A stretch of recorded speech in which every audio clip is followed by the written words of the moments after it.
Hey, what's up guys, Benny here. The World War II reveal is just around the corner, so I thought it would be a good opportunity to take a look at some of the weapons that we can guarantee are going to be in this year's Call of Duty. First up, we have one of the most iconic guns from World War II, which you'll have seen in every game, every film, every TV series that you can possibly think of, and that's the American submachine gun, the Thompson. Now, if you've played Call of Duty for years, you'll remember using this back in World War. It has a very small clip size, which was one of its biggest disadvantages, but did very high damage, being able to take anyone out between 2 and 4 shots while using stopping power, as well as having a high fire rate, which meant in a one-on-one situation, you would be able to pretty much win every single gunfight against other submachine guns in the same situation. And I'm guessing Sledgehammer will make it play very similar in Call of Duty World War II to guns you'll have used more recently, such as the Scorpion in Black Ops 2 or the Vesper from Black Ops 3. But this is a gun that we can guarantee will be in Call of Duty World War II, as it's one of the flagship weapons of the era. But what will be interesting is, going off Sledgehammer's last game, Advanced Warfare, is will there be weapon variants from supply drops that'll change how the gun behaves, like a larger magazine size for example, which I would imagine would make it quite like the ASM-1 from Advanced Warfare? Or will there be a completely new method of applying attachments or changing weapons in this year's Call of Duty? Make sure to let me know what you think in the comments below and what you would rather have. Now, this next gun, we can be 100% sure it's going to be in this year's Call of Duty, as we can clearly see it in the leaked images for Call of Duty World War II, and that's the M1 carbine, which, as you may remember from World War, was a semi-automatic rifle and was actually the last weapon that you ever unlocked in multiplayer, and was also probably the best gun in the game if you had a fast trigger finger, as well as guns like the M1 carbine being absolutely dominant in that era, because there wasn't really that much that could stand up against semi and automatic rifles like the M1 carbine or the STG-44 at medium range. It'll also be interesting to see if there's an actual trigger cap to the carbine in this year's Call of Duty,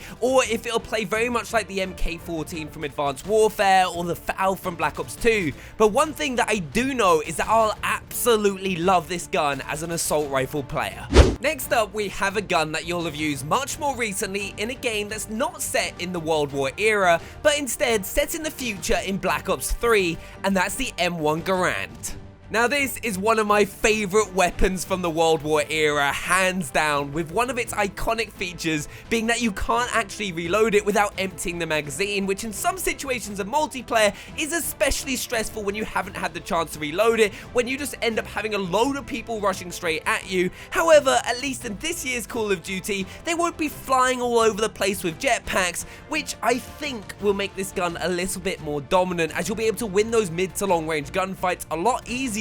as people won't have as much movability as we've been used to over the past couple of years. And if in like Black Ops 3 it can kill enemies in 2 shots to compensate, not being able to reload whenever you want to, it could be one of the best guns in the game if you're a traditional assault rifle player, even if you'll find yourself shooting your gun into the air to reload between gunfights, because that's one thing we can probably expect with this year's Call of Duty. Rifles once again being a weapon class that fills the assault rifle role, just like they did in Call of Duty World War.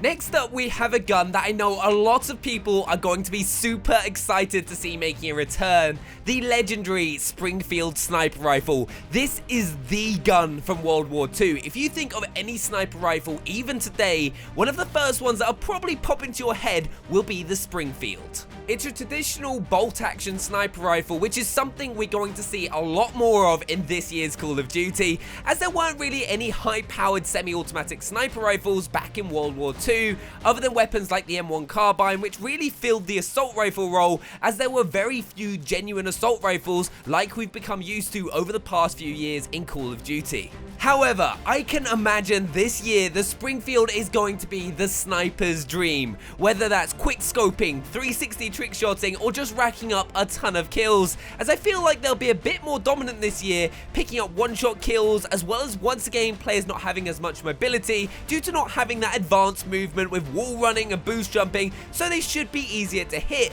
meaning that like some of the more traditional Call of Duties, positioning is going to be key to success. But on the plus side, snipers are going to be awesome to use again. This next weapon was actually my favorite gun in World at War, and I felt like it was quite underrated as it was the only real assault rifle in the game, though this was before we started getting attachments that made you a lot more mobile like stock and quick draw, so it tended to get overlooked over weapons like the MP40, but the STG was all that I practically used during the entire year the second that I got my hands on it. However, we can be pretty sure that the STG will be in Call of Duty World War II purely because it was another one of the German army's staple weapons during the war, as well as Sledgehammer Games actually including it as DLC in Advanced Warfare, which you could get through supply drops, which also gives us a little idea of how the gun is going to play out in World War II, though obviously without the crazy futuristic movement. Next up, we have the Browning automatic rifle, more commonly known as the BAR, which will most likely work as one of Call of Duty World War II's light machine guns. Though it has a very small magazine and a low steady fire rate, it'll deal very high damage, killing most enemies in only a couple of bullets, just like we've seen across multiple games set in the World War era such as Call of Duty World at War and Battlefield 1. But something we've all learnt over the past few years is that Call of Duty has changed a lot since we last had a game set during World War II, so it'll be very interesting to see what they do to make the game up to date, with Sledgehammer of course bringing supply drops and weapon variants to the franchise, so I'm very interested to see what they do to bring a different level of customization to these otherwise iconic guns like the BAR, which could have a big impact on the gameplay, but also how these historic weapons play out in Call of Duty World War II and stay historically accurate, which I think is pretty damn important. And finally, how could we not include the most popular weapon from Call of Duty World at War and the German Army's submachine gun, the MP40. Now, once again, we've been able to use the MP40 more recently with it appearing through supply drops in Black Ops 3, and it will definitely be surfacing in this year's Call of Duty, with it tending to have a fairly slow fire rate for a submachine gun but a large magazine size, which meant you very rarely had to reload, especially going off the MP40 in World at War with the extended mag, which was the perfect submachine gun to run and gun and hip fire with, as well as being one of the most iconic weapons from the era, which is why we can be pretty certain that'll be included in this year's game. Now, it's pretty awesome that we're going to be getting our hands on all these historic weapons, but what I'm really interested in is what do Call of Duty do to not only keep weapons and gameplay historically accurate with what we come to expect from that period of time, but what do they do to make gameplay fresh, exciting and fast-paced with the removal of jetpacks and wall running? Will there be new perks, different attachments, or something completely different? Do make sure to get involved in the comments below and get your opinion across on what you would like to see. But those were 7 of the most iconic guns from World War II, which we can be pretty much 100% certain that they'll be included in Call of Duty World War II. Make sure to let me know in the comments if you agree or disagree with me, and what other guns would you like to see included. If you're also new to the channel, hit that subscribe button so you don't miss out on any more content, and also don't forget to hit the like button, and I'll see you guys next time. Bye!